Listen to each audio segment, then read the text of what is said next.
Welcome. My name is Frank Boring at Grand Valley State University's Veterans History Project. And today we have the honor of an extraordinary interview. You'll have to talk a little louder. Sure. Let's begin with, what is your name and where and when were you born? My name is Raymond Keith Corrigan. I was born in June 15th, 1924 in Newaygo, Michigan. What was your early childhood like? Most of my childhood was in Newaygo, but I did spend a little time in Syracuse, New York, and Massachusetts, Pittsburgh, Massachusetts. And but we come back to Newaygo. I'd left it in the kindergarten, got back in the second grade. So. What did your father and mother do? My dad was a carpenter or a builder all his life. My mother was just his wife. After all, she ended up having 13 children. Oh my goodness. So I had 8 brothers and 4 sisters, so I had a good childhood. As you were growing up, there was trouble brewing in the world. Right. When did you first hear about Pearl Harbor? Well, Pearl Harbor on the day it happened, on the radio, naturally, but you could see stuff brewing up to it. In fact, I had tried to, when I hit my 17th birthday, I wanted to go to Canada and get in the Air Force. My dad put the screws to that in a hurry. You wanted to join up to go? Oh, yeah. Yeah. Yeah. Anyway, I had gotten into a little argument with the superintendent at school, so I dropped out. I finished school later years. But when you first heard on the radio, were you at home? Yeah, at home, right. So what was the reaction of the family? Well, my dad was working down in Ohio at the time, and the reaction was, well, my 2 brothers were in already. They'd been in. Oh, okay. And so we were concerned about that. Yeah. And so I said, I'm going to join the Navy with them. These my 2 brothers. Yeah. But you're 17 years old. At 17. And you have to be 18 to join up. Yeah, at 17 you could go on a minority cruise. Regular Navy minority cruise, 17 to 21. Otherwise it was Reserve Navy, was 4 years or so. But I ended up with 17 to 21 in the regular Navy. And so you had 2 brothers that were already in. right, They were communicating by letters. right, Okay. And Pearl Harbor happened. You decide you're going to join up. right. Where did you go? I went to boot camp down in Great Lakes, and I had 3 weeks of boot camp and gone to sea. What was boot camp like? The first day was you get your supplies, mattress and things, clothing, shoes. Next day was more of an indoctrination. The next day, a little drill field. And then 9 days of mess cooking, peeling potatoes. So I had very little boot camp to say anything about. One day out on the grilling field, one day a mass gas grill, and 3 weeks I was gone. We went to Norfolk, and there I almost met my brothers, but missed them. They were on a ship each side of me. I went on to San Juan, Puerto Rico, and then I caught another ship to Trinidad. That's where I picked up my ship to Cincinnati. Now, I know in boot camp it's basically, you just said you only did 3 weeks, but once you got on to an actual ship, what were you training for? What were you going to become? As soon as I got on the ship, they put me in the fire control division. And I'm awful glad they did. Well, tell us, what is a fire control division? What does that mean? The fire control had all the controls of all the guns and directors, and we even had quite a bit to do with torpedoes. But we had all the gyroscopes and all the guns. And we didn't they had gunner's mates loading guns and things, but we controlled where they shot. And we had, on the ship, we had a very small radar screen about that big. And it would show up, you know, the ship would show up like a rowboat on it or something. See? But we didn't have sonar on the cruiser. Now, the thing I don't understand is that sounds pretty complex. You had the boot camp was only three weeks. Oh, we didn't get no training there. But what about the training for these other things, though? Where'd you get your training for the fire and for all those? That sounds very complicated. Yeah, we got it on the ship. Oh, on the ship itself, you learned it. You learned. I was taught. Well, first I had to get my seaman second rating, and then seaman first rating. You had to take exam, and then I was in the fire control division. They finally, after seaman second, they sent me to school in Norfolk, Virginia, fire control school. Okay. So I made third class there, went back to my ship, made second class on the ship, and then I went to school again, transferring to the Pacific. Okay, now it makes sense. Okay, all right. 17 years old and you're controlling guns didn't make any sense. Oh, yeah, well, I was learning. Yeah. And, oh, yeah, I was gun pointer up there.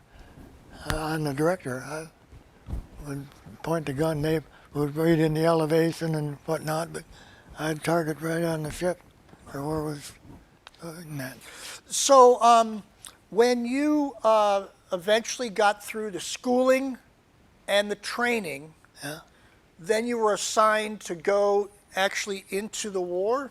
Oh, no. I was in the war long before I got there all that. I was in the war right off the reel. We went down, we were in South Atlantic, patrolling the South Atlantic, and over to Ascension Island while they built an air base for the planes to come from across to Africa. We got a German ship over there. We shot across their bow, and they raised the old swastika and abandoned ship and blew it up and sunk it themselves.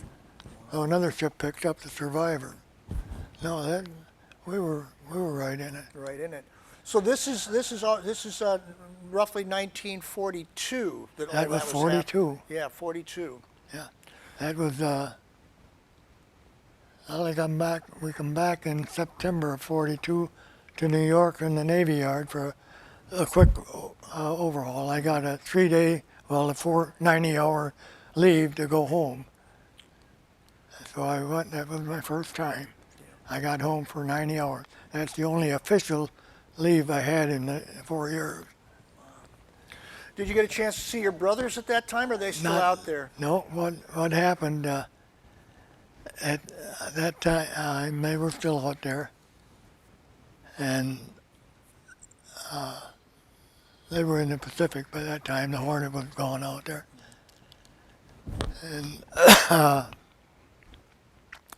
see, I went back. We went from there back to the South Atlantic, patrolling the South Atlantic, down to Rio de Janeiro, on over to Africa, back around, down to Montevideo, Uruguay. Now, during that period, you didn't see any conflict at that time? No, but I saw the Graf Spee sitting in the harbor of Uruguay, in Montevideo, this stuff sticking out. The Germans had chased that into the harbor. I thought the Germans sunk it, but I later found out that they had to scuttle themselves because Uruguay chased them out, told them they had to get out of there. The British cruisers sat out here waiting for them, and they scuttled themselves right there. So that was a pocket battleship. So we saw, in fact, I had a Luger off that for a while. I bought in Montevideo. But somebody else wanted it worse than I did, and I let him have it. So, how long were you on that mission? Just the summer of '42, you arrived in Brooklyn Navy Yard. September of '42, you crossed the equator. All 4 seasons of the year. Yeah, tell me about that. Okay, September 23rd, we were north of the equator. It was summer. We crossed the equator, it was winter. Seasons changed. We went over to spring and back up to autumn. So four seasons in one day. I had a map of it someplace sometime, but I don't have it anymore. So you, your brother was on the Hornet. Right. They got hit. Yeah, they got hit. And how was it? Anyway, at the time he got hit, I was in fire control school, and I got transferred. I had a couple of days delayed order. I went home, and I had a couple of days to get back to the ship. I started back home, and my brother, I must have passed him about in Bailey. I missed him there. So he got home, of course. He never told him that he was off the Hornet. It was the secrecy, you know. So then he got transferred to the Iowa, which was just put in the ship. And anyway, we were just coming out of Bahia, Brazil, and the Iowa was coming in. They had just taken Roosevelt over for Africa there for one of the meetings. Right. And they had Roosevelt on there. The Iowa was just coming in. We were just steaming out, so I missed him again. I did finally catch him in the Pacific, though. What was a day like? What was the day on the ship? What was the day like? You get up in the morning at leisurely at noon, have a cup of coffee. Yeah, you had a cup of coffee, and you had beans for breakfast, and beans for dinner, and beans for supper too. We had beans, it seemed like, all the time. Well, they had other stuff too, you know, but... Come on, I heard the Navy boys got the best food of all. Army guys are always complaining Navy boys had all the good food. Not on the Cincinnati, they didn't. Not on the Cincinnati. But we did have spaghetti and stuff like that, you know, once in a while. That wasn't bad. And they did have a baker on there that made terrific bread. And their bread was good. So when we had spaghetti and his bread, that was a good meal. But there was a lot of stuff that, well, you know, like they had chicken, but you couldn't eat it. It was tough. And you go up and see the officers eating shrimp, you know, and kind of made you a little bit wondering. Was there any fraternization between the officers and the other men, or was No, it but our officers treated us good. Yeah. Yeah, they treated us good. There was no, nothing. I only got called down one time. Uh-oh. I was way up on the, within port, and I was way up on the foremast, way out on the yard arm, getting ready to paint some stuff. My officer said, Corrigan, I said, yeah. What do you mean, yeah? Don't you know how to say yeah? Oh, I looked at it. Oh, yes, sir. Come down off there. I said, well, I'm all right. He said, get down off there. He said, if you fall, I don't want to call the 1st Division out to clean you up. I said, all right, sir. But he let it go at that. How do the men get along? The men that you hung out with, how do they get along? Oh, we got along fine. When you go on Liberty, went on Liberty and to Recife, Brazil, Bahia, Brazil, Rio de Janeiro, Montevideo, Uruguay. When, you know, we'd be out 3-4 weeks, and then we'd come back in for supplies. At one of those, usually the guys out of our own division that stuck together, you know. Were they from all over the country? Oh yeah, yeah, a lot of hillbillies and a lot of all good fellas. Now, you're all roughly the same age, or are you the youngest? Oh no, I was young. Another good friend of mine, Bill Morris, he's down in Kalamazoo now. He was out of Grand Rapids. He and I buddied around together a bit. and we remain friends to this day. He stayed in the reserves. He was in the air division on the planes. We had catapults on the plane. So he was the airman there, a mechanic. So once you finished up in South America, where'd you go from there? North America, we started going convoys to North Atlantic, over to Ireland, getting ready for the big invasion. Okay. And Did you know anything? Did you, at your level of your rank, did you know that's what you're going to be doing? yeah. So you were briefed that this Oh, is what yeah, you guys are going to do. What we're going to do now. We're going to convoy over. So we and a few destroyers would take quite a few ships over there, you know, as their guardian. And there were still subs in the North Atlantic.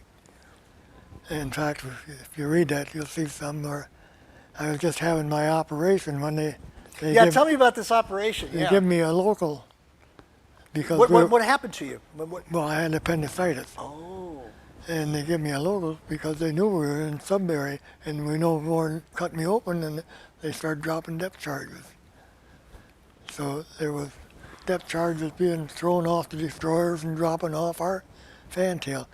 Some of the crew on there later told me that they got 3. I never knew for sure whether they did or didn't. Very possible. You know, the only way they know would be stuff coming up. And sometimes they threw stuff up without getting hit too, so you never knew. I would feel bad for them that got it, that's for sure. But the appendicitis is serious stuff. I almost died.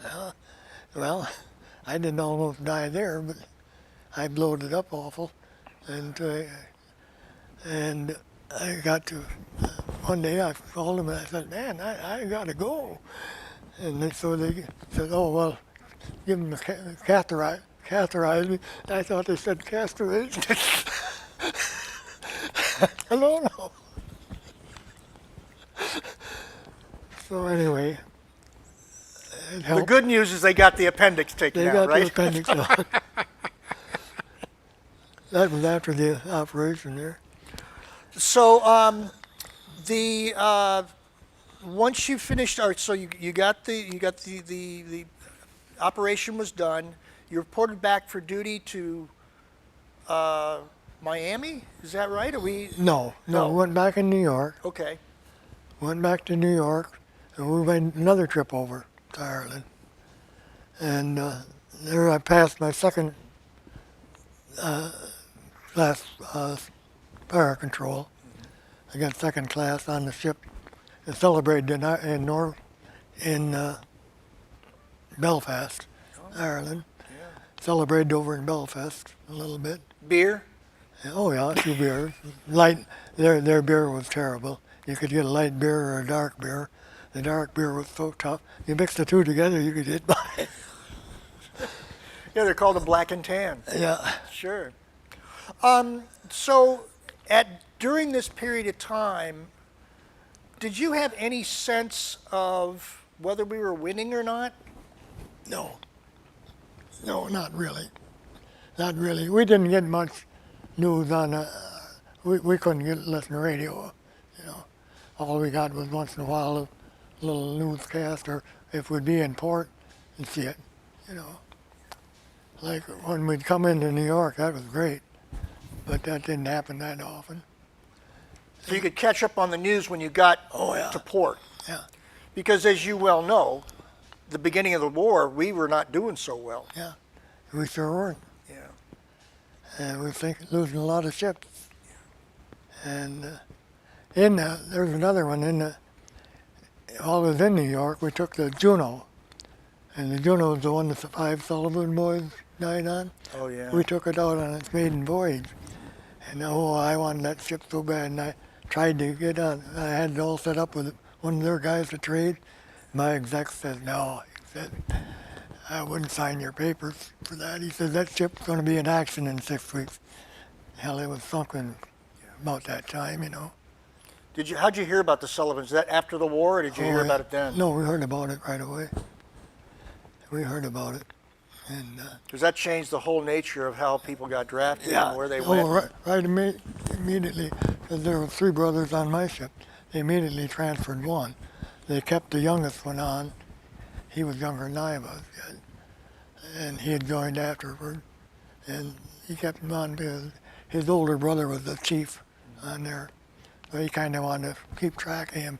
He figured he was safer on this old Cincy in our water. So, yeah, they transferred. They started transferring people around. And, that's where that story of saving Riley will come out about on account of that. Yeah. And I'm sure that's where it originated from. So once you And I went on to fire control school in Right. the Pacific. now you're in the Pacific. Yeah. So you actually were up against the Germans in the beginning, and now you're out Out against on the the Japs. Japanese. Yeah. Well, there were Japs in the South Atlantic too. They in fact, I think that German ship we got was on its way around the Horn to get them. So what was your experience? Where did you first end up in the South Pacific? In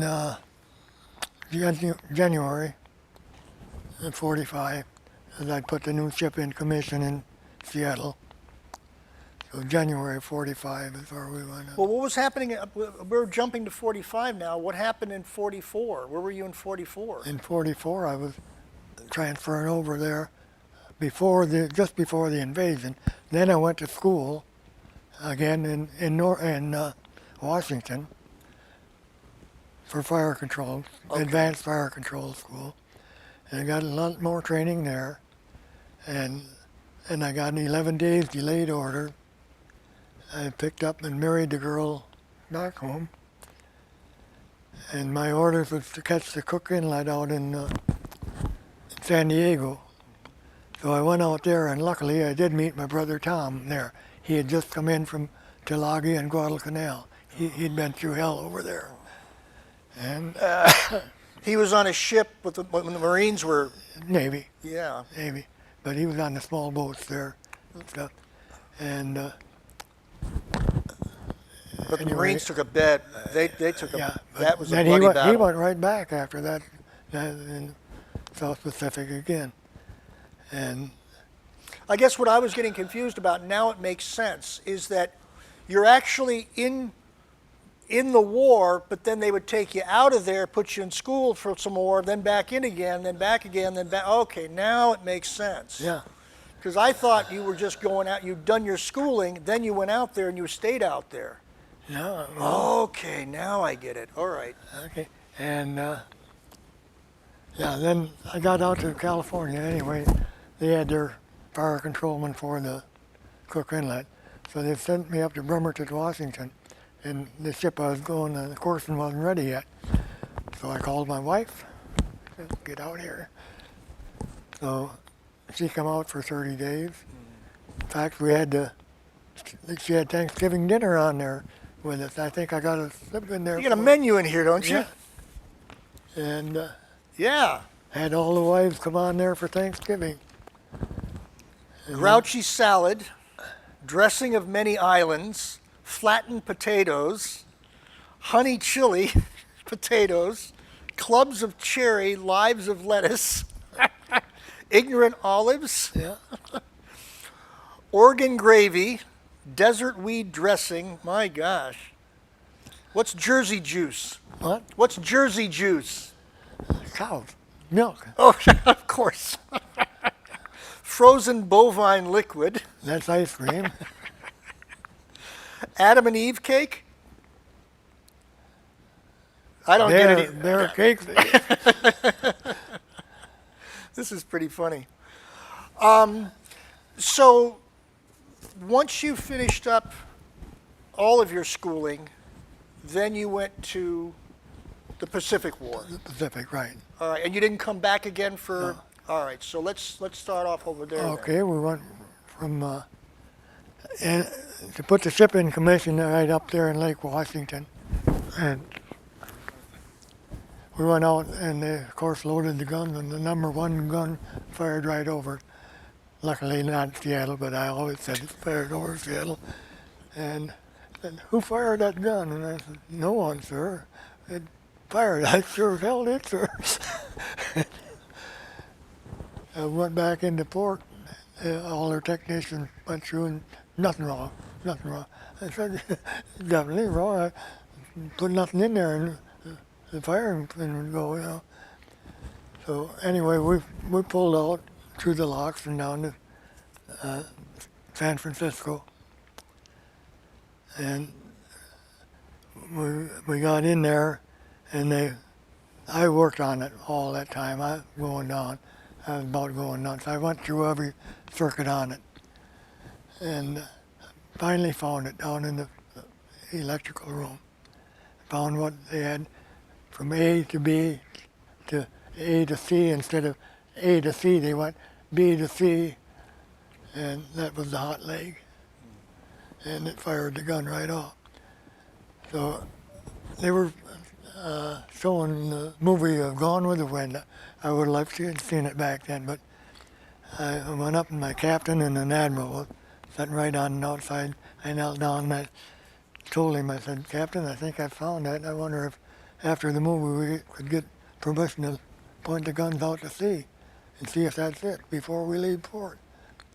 He told the admiral what to do. Yeah, he said, "After the movie, point them out." He said, "If it fires, it fires." And so we did that, loaded up, nothing happened. So we went to sea and loaded up everything and had firing practice, and everything worked fine. My division officer come down and he said, "Oh, incidentally, you just made first class. The first time I never took an exam, a written exam." So that really was your job, was to make sure that those guns did what they're supposed to do. Yeah, And in this case, somebody wired it wrong yeah, in the electrical room. in the electrical room. And so Yeah. that was but you spent the whole time, you missed Gone with the Wind Yeah. to find the problem. Well, I missed several hours of sleep, I'll tell you. I went through, I knew that ship's wiring by that time. And I'd say pretty well. We went from there to Guam and Saipan. Now, by this time, they'd already been taken. Yeah, Guam and Saipan had already been yeah, taken. yeah, they'd been taken. Did But you actually pull into port, or you just saw no, it from the we sea? were just out, and we went down to Anahuac, and Let me just ask you about Saipan. You're off the coast, right? yeah. That was a bloody battle. Oh yeah, you could see some of the stuff up there on the dugouts and stuff. The things they had to fight with, the caves I call them. But you could see a lot of that stuff from the ship. But we went from there to where was Okinawa, or to Anahuac, and that was just a big old sand island as far as I'm concerned. They blew it up after the war, you know. And At some point in time, you gashed your head, huh? oh You hit yeah, your we had head. an air raid alarm, and I was going to try to get to my control station, fire control station, and I stepped up. I didn't step duck one. I stepped up and threw one of them doors, and gashed my head open, wide open. I say wide open, just bloody, and about knocked me out. But 100 men on that ship did the same thing before the war was over. I say 100, there was a damn lot of them. You know, considering the kind of battles that you've gone through, let's see, appendicitis and gashing your head, that's not too bad for war. Did you get a Purple Heart? No. I caught a little hell for not making my battle station, but So you went to Saipan, Tinian, Anahuac. What is Mogbog Ulithi? well, that's where, after they'd taken it, a lot of the ships come in there and gathered. It was kind of a safe harbor, Yeah. and they refuel and things, and we would refuel aircraft, seaplane in there. But just one day, my captain was on a big ship right next. Well, we was taking on fuel from them, and he was up there talking to their captain. And I looked up and I said, hey, "There's a battleship coming in. Is that by chance the Iowa?" And he said, "Yes, sir. I think it is." And so I told him my story of missing my brother. He said, "I'm going right by there in about an hour. I'll drop you off."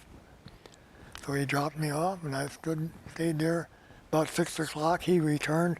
He called for me, and I never heard it. So, I'll let him stay. I'll send the boat back for him at 10 o'clock. That's the kind of captain he was, you know. So Bill and I visited all day on the ship, and I met his shipmates. I said, "Well, how about a beer party tomorrow?" I said, "I can talk the guys out of a bunch of beer." And so we got together over on the island. We had quite a beer party. Wow. But At that stage, we're getting towards the end of the war. Did you have any idea that we were winning, or no, still no idea? no idea yet that it was over. Because then we went on to Okinawa. Well, we went down to Palau Island. We had a one-day bombardment. We bombarded an island there, knocked out a radio tower, I remember. Then the planes come in with that napalm. Whew. That's something else. And just, I've only seen it in movies. I can't even imagine what it's like to actually stand there and watch saw it. it right there. We were about 3 miles offshore, you know, we bombarded. But I still had good gun sights on that tower. We knocked it right out. But Did you ever get attacked by Japanese aircraft? no, we were lucked out. We did not get the. We had a few air raids, but we didn't get it. And we went on to Okinawa, but we lucked out there. Yeah. We was in Okinawa when it ended. So how'd you hear? Well, they immediately told us on the radio. I mean, they got it on radio and announced it over the division. We'd heard a little bit about it. Well, we knew the war over in Europe had ended long before when we got that ended. And we knew, but we were ready for the invasion. I want to hear more about that. What was? Okay, Because I knew guys that really thought they were going to be invading Japan. Yeah, we were ready for the invasion, and we were going to go in there, but they told us that that would have been, they were ready to fight with hatchets and barbed picks and axes, anything they could get a hold of. You know, they didn't want us in their country. So we went to Nagasaki. And You were there after the bomb blew up. oh yeah, after the bomb, we went into Nagasaki. After as it was ending the war, you know. Yeah. And in September. So you pulled into the port. Did you actually go in? Oh yeah. So after a couple of days, they loaded us on trucks, and we toured the whole 4 square mile around there. Nothing standing but some steel structure, some straight, some like this. Dead animal, dead people. Yeah, what a terrible mess. And there was a few civilians there too, you know, trying. It must have been their surrounding country, but that was terrible. I can't even imagine. I've seen pictures. Yeah, But you actually were in a truck? yeah, driving around. we got on the truck. So they paid no attention to the atomic stuff right at that time. Later on they did, because a lot of people started dying and burns, of course, and stuff. Yeah.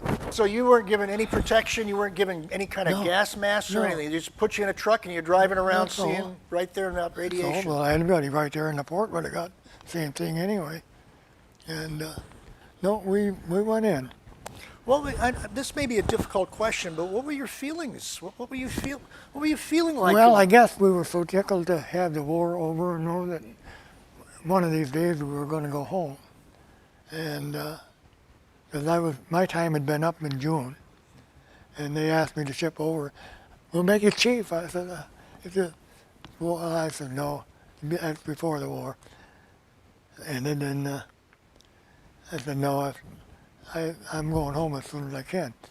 He said, well, this war will have to last 2 more years. I said, well, it might, but if it lasts a year and 10 months, I'm going home the day it's over, and or as soon as I can. And So I turned down the chief. We rated one on the ship. That's why I could have had it. But I stayed on, and I think September 23rd, sometime in September, latter part of Received September. your, September, I received my papers to transfer. I transferred to Okinawa. We went down there by seaplane and laid in the damn mud for 3 weeks and got the Asian flu or something. And I was awful sick. I remember they called us out. Every night we'd call out for a draft on different ships to go out. And I was so sick this one night. And the guy grabbed me by the shoulder and said, "You're going down there." Stood in the rain till 6 o'clock in the morning from 2 in the rain, listening to that draft. And I was the last man on the Michigan draft to get called. So got on an amphibious boat and out to a carrier, a carrier escorted, Cisco Bay, yeah. And we went from there to Manila, unloaded some planes, took on the same damn type, went from there to Guam, I think it was, and did the same thing. Went one other place, went into Pearl, took some off and laid done. And finally come into San Diego, I think it was, and they transferred me up to San Francisco and got orders from there to go to Great Lakes Naval Training Station. Got there and I was so sick. I tried to hide it, but I was so sick in Great Lakes. I thought, oh boy. They mustered me out and I went and bought a pint of whiskey, which I shouldn't have. I got on the train and went to Grand Rapids, but my wife was there to meet me. What was that like? Wonderful. Yeah. Wonderful. Yeah, my brother-in-law and sister and my wife were there. So we stayed in Grand Rapids that night and they took me up to Newaygo then. Long journey. But for a year you'd hear them bells ring of general quarters, you know, clang, clang, clang, any telephone or anything else. You go like that. You jump. But it ended. Yeah. A lot of them didn't come back. Yeah. I want to, if you don't want to talk about this, I understand, but I guess getting in a truck and driving around Nagasaki, I know you were glad that the war was over with. But what was your reaction to seeing that devastation? In a way, you feel sorry for them, but in a way you didn't.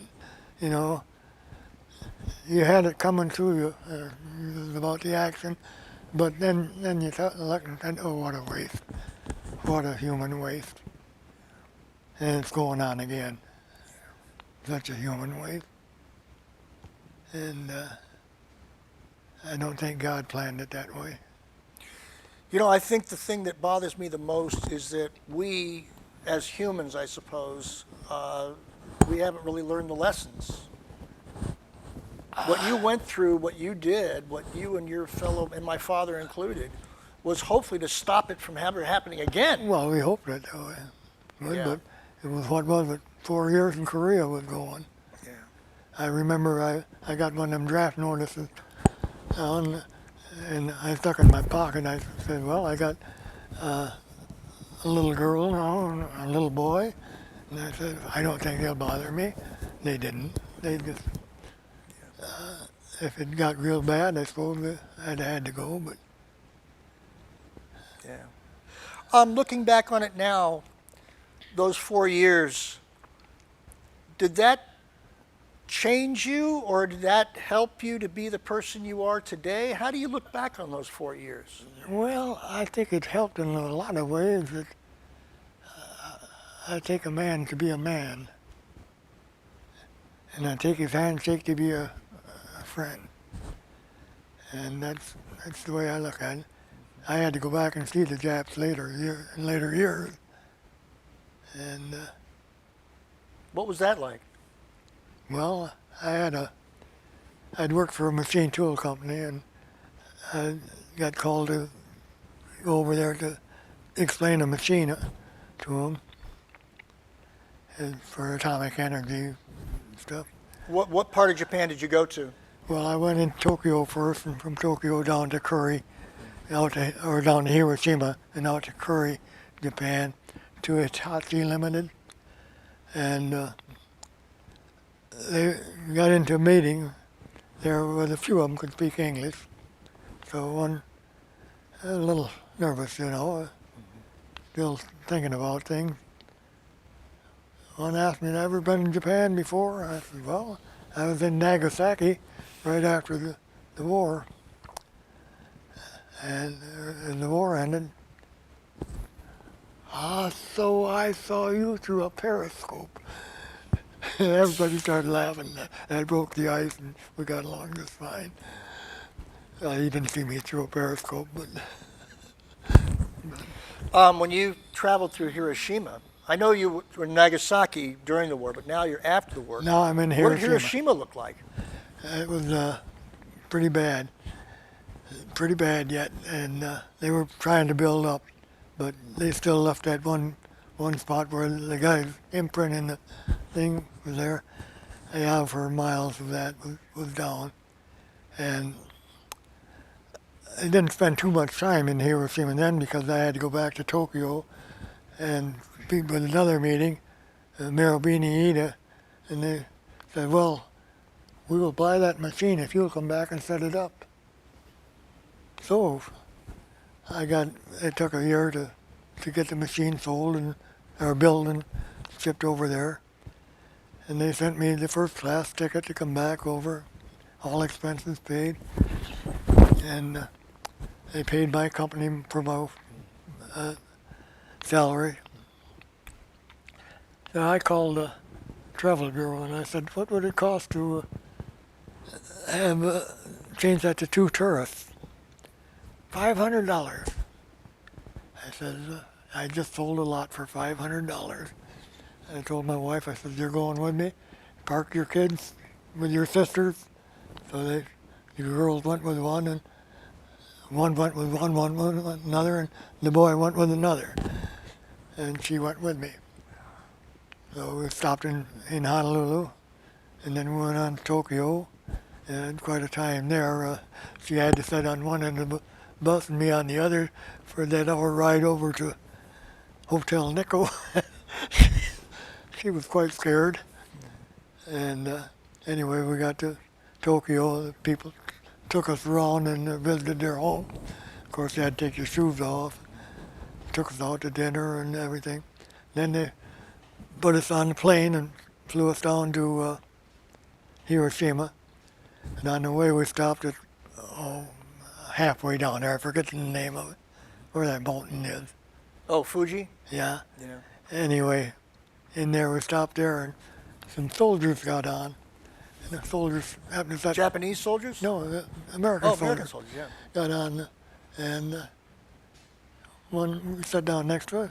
I said, "Where are you from?" He said, "I'm from Michigan." I said, "Well, we're from Michigan." He said, "Well, I'm from Grand Rapids." I said, "Well, we're just a little north. I live in Newaygo." "Oh," he said, "I used to live in Newaygo." He says, "My best brother was Don Corrigan." I said, "Don Corrigan happened to be my younger brother." So we shook hands and got his story. And we called his mother after we got home and told her we'd met him. I forget who he was now, but it's in there someplace. And so that was quite a deal. So anyway, I took my wife down and we spent a day in Hiroshima going all around. And she, What was her reaction? oh, she got quite a view of all of it, And she got that museum there where the imprint is still in it.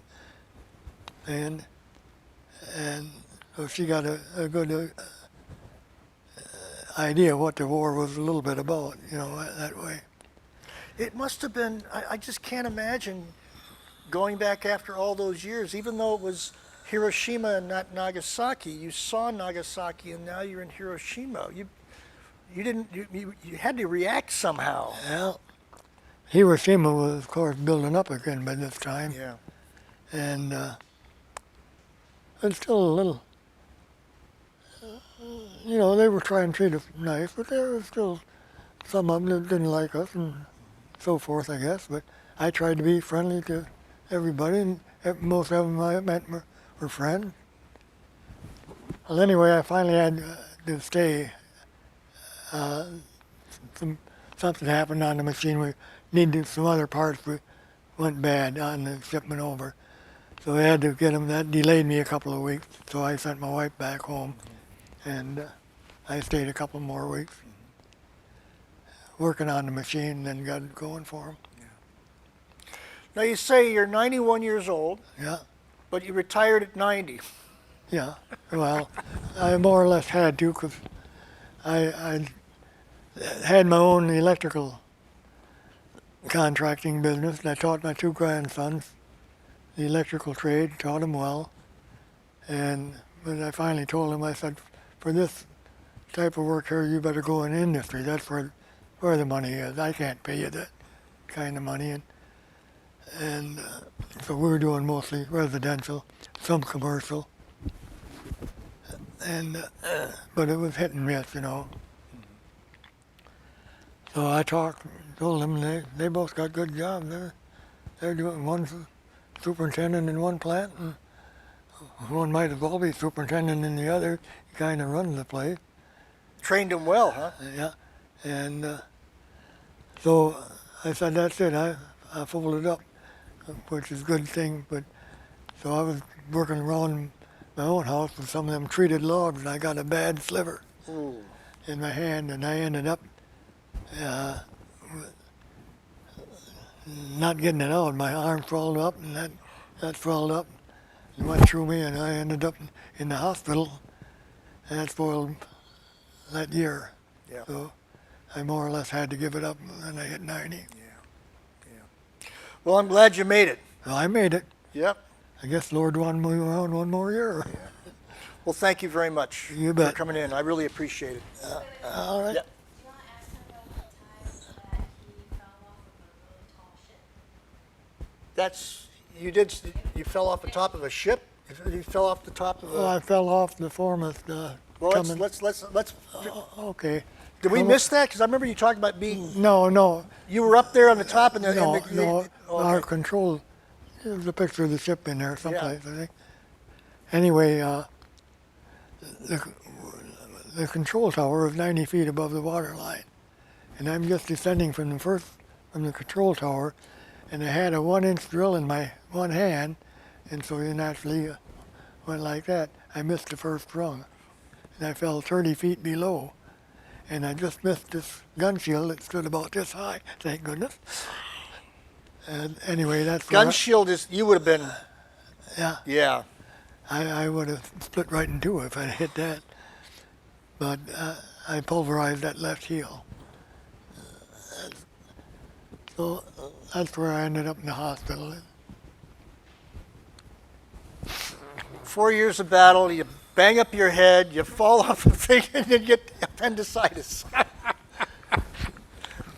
And no Purple Heart. And I didn't get a scratch. And no Purple Heart. No Purple Heart. No, that was all. Thank you very much.